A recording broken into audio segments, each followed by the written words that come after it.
In this lesson, we're going to talk about Google My Business. So, how do you verify, claim, and then optimize your profile? And then why, right? Why should you care? So, what is Google My Business? It's a free tool from Google, and it allows essentially a local business to create a profile, share information about their business, which makes it easier for users when they're trying to find local information. And so you'll see these whenever there's a local type of a search, which means a search that has a location tied to it or that Google thinks is a local search. They're going to deliver a local search result with a Google My Business profile, and then you'll see these in the map results too. So if someone's either searching in Google Maps or doing a search and they click into Google Maps, it'll show these places results as well. So this is just an example of what that would look like. So how do you actually claim and verify your profile? There's a number of ways to do this. I find the easiest to be just to sign in to business.google.com and search for your business, and likely that will come up. And then if you have a physical presence, what you want to do is you'll go through the steps and you'll enter in a physical address. If you're, let's say, fully mobile or telehealth and you don't have a physical address, you can fill the profile out really just for a service area, essentially, rather than a physical location. So you just wouldn't have a physical location on your actual listing. And if it's a physical location, Google's going to want you to verify by mail. So they will send you a postcard to the address that you have listed in your profile. That is going to actually have a code. So it'll look something like this. There'll be a verification code uh, at the top. You would then go back to business.google.com, log into your account, and then put in that verification code. And now you're going to have a verified profile, which you could then update and modify. If it's going to be service area based, you could verify by by phone or online. Essentially, you wouldn't do a physical address verification in that case. So really, what do we want to put on this? What's really important? So there's this concept of NAP, name, address, and phone number in online search, and so those are really the basics. And then you want that to be consistent, really wherever that name, address, and phone number are being found. So whether that's on your website or other listings, which we'll touch on. So in addition to the name, address, and phone number, some of the basics like your business hours of operation, your website address. If you're doing online booking, you can actually put a link directly to your booking appointment page or even to your contact page. Now, once you've done kind of those basics, there's also a description section. So within that description, you're going to put background information about your business. It's an opportunity for you to have your main keyword within that description, and then also some sub keywords or other relevant topics around that. If you take insurance, I think it's worth mentioning just some basics that you are in network. Here's who you're in network with, and then if you're serving, let's say, multiple locations or municipalities kind of around your main location, you may want to just have a snippet in there about areas that you serve, and that will help Google to potentially bring your listing up for some of those other locations rather than maybe just the primary location of where your business is located. Um, and then there's other kind of opportunities to put in things like the services that you offer. So you can have a main service category. And this is going to be really key is, choosing that service category that most closely maps to the category that you offer. And then you can also add in a secondary category. So for us, we've got obviously occupational therapy in there and then speech therapy as a secondary category. Um, you'll also have things like the date your business first opened, and then you want to add photos if you have a video, and you could even, if you have a physical space, do kind of a quick walkthrough of your space. That's just a great easy video for you to create and gets people comfortable with what the experience is going to be like when they come into your office. Typically, profiles that have more photos that have video associated to them tend to do better in search results.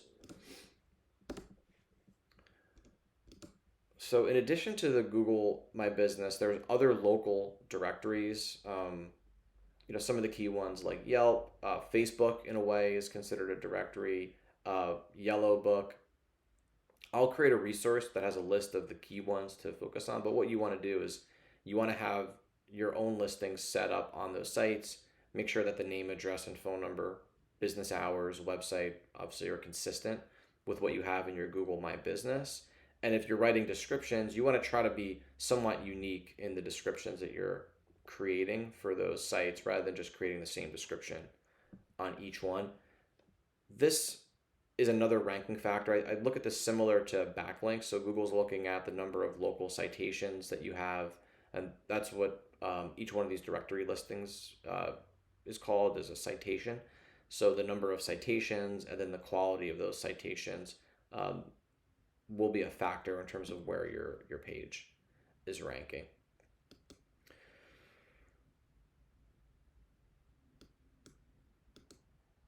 So the other factor, and probably the most critical one, is going to be reviews. So um, really, reviews are these 5-star ratings. So other users are able to go to your profile, leave a review about your practice. And there's a couple ways that you can drive, and especially within healthcare, it's not like a restaurant, right? Where you can be kind of in people's faces, really trying to drive them into reviews after each time they've gotten service. And then it's especially difficult if you're in um, the type of health and wellness business where someone's not just coming in for, let's say, one appointment. It's an ongoing relationship, and they might not even get value from the first session. Maybe it's after 3, 4, 5 sessions that they can really assess the value that they're getting from you. And I think surveys are a great way to, for one, just understand how are you performing as a business in terms of the service that you're delivering, um, and then ultimately a way to also drive someone into leaving you a review. And you can do these even in a way where it's anonymous and telling your patient that it is an anonymous survey, right? It's just a way for you to gauge how you're doing as a provider. You don't even see the response that they're giving you, but you can just see that there's a response in there. Um, and then you can set it up in such a way where after someone leaves you a review, the it would actually link them in to another page where they can actually leave you a review on Google. So um, it just becomes an overall experience, moving them from giving you a survey to actually doing a public review on Google. And then you can determine kind of where in your life cycle, right? At what stage do you want to introduce this feedback form? The other is handouts, and this is something that we built for our practice. It's just a really simple handout. We actually put this onto a physical card, and someone can come into the waiting room. They're able to see these. They can just grab one and leave us a review. You'll see that it has some really basic instructions for how to leave a review. And then there's this QR code, and they can scan the QR code and it will take them to a review site. Uh, this was set up using something called Canva, so I'll leave a link to this. And it's a free site. They have paid versions, but you could essentially build this with their free version, and then it'll allow you to create a QR code. So you would just have the link to your Google Business profile. You would create the QR code with Canva, and then you can print it out either onto an 8x11 piece of paper, or if you want to be a little bit more fancy, you can just get some hardstock paper and print it out onto some hardstock paper as well.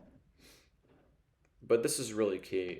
The difference between who's showing up in the first 3 results versus who's not showing up at all is going to be heavily driven by whether or not you have reviews and how many reviews you have. And then especially if you want to expand your radius beyond maybe a very tight location. So really getting those reviews and having a consistent process to drive reviews is going to make a huge difference for your practice.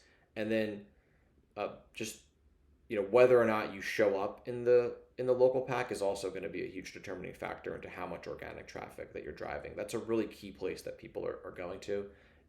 People have gotten a lot more savvy. You could see that someone will naturally bypass the paid results. They may not even look at the organic results anymore in terms of trying to go to your website. they're going to be dialed into that places section. They're going to be looking at those reviews.